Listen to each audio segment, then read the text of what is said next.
Membeda-bedakan anak dan pengaruhnya. Penyimpangan jiwa seorang anak bisa terjadi karena kita membeda-bedakan anak maupun yang kita anggap anak.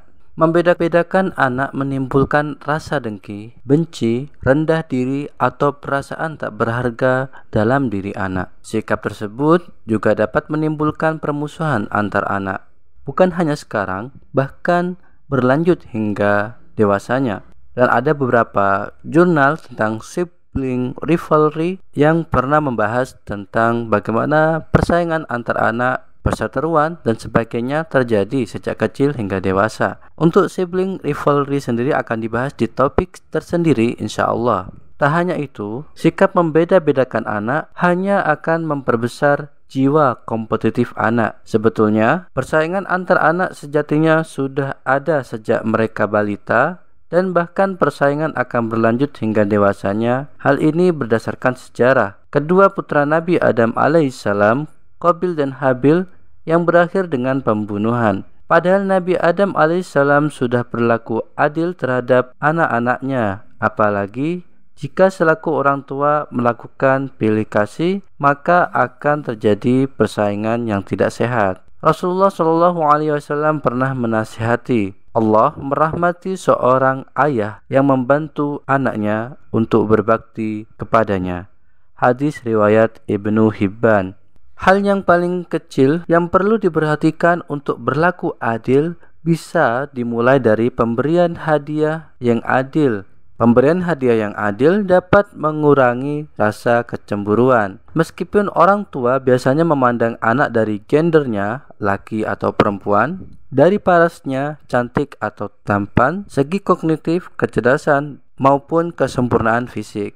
Kita yang punya adik atau kakak yang lebih cerdas dari kita, kadang kita cemburu. Apalagi ketika yang melakukan kesalahan adalah keduanya, yakni kita dengan saudara kita. Tapi kita yang dipukul atau mendapatkan hukuman, sehingga terkadang kita merasa dengki meskipun itu sesaat. Namun bila orang tua melakukannya setiap hari, kesehatan mental anak yang dibedakan tersebut akan terganggu dan memiliki sifat-sifat mental negatif yang akan berpengaruh hingga dewasanya. Untuk itu, kita yang sudah dewasa dan kini menjadi orang tua perlu antisipatif ketika hadirnya anak yang baru lahir.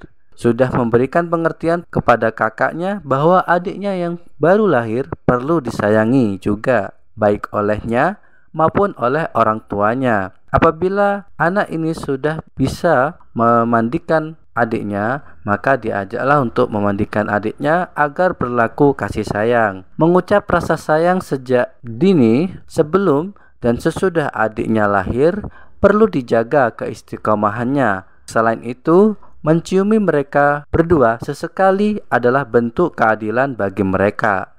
Ada satu hadis diriwayatkan dari Aisyah radhiyallahu anha, ia berkata, suatu hari seorang Arab Badui menemui Nabi SAW dan berkata, apakah kalian mencium anak-anak kalian? Kami tidak pernah mencium mereka, jawab orang Arab Badui itu.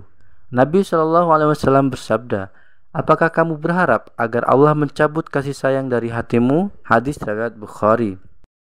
Kemudian ada hadis lagi yang menerangkan tentang seorang anak laki-laki yang duduk di pangkuan salah satu sahabat. Sahabat itu menciumnya. Kemudian ada anak yang kedua, perempuan, duduk juga di pangkuannya namun tidak dicium. Rasulullah SAW kemudian menasihatinya agar mencium keduanya supaya tidak ada kecemburuan. Kesimpulan dari topik ini adalah menyayangi anak tidak bisa dibeda-bedakan. Hal ini bisa membuat kesehatan mental anak terganggu. Antisipasi sikap kita sebelum anak berikutnya lahir sangat diperlukan. Selain itu, mencium anak baik yang laki maupun perempuan juga dalam pemberian hadiah dan lainnya haruslah berlaku sama. Terakhir, Rasulullah SAW bersabda, samakan anak-anak kalian dalam pemberian. Hadis riwayat Tabrani.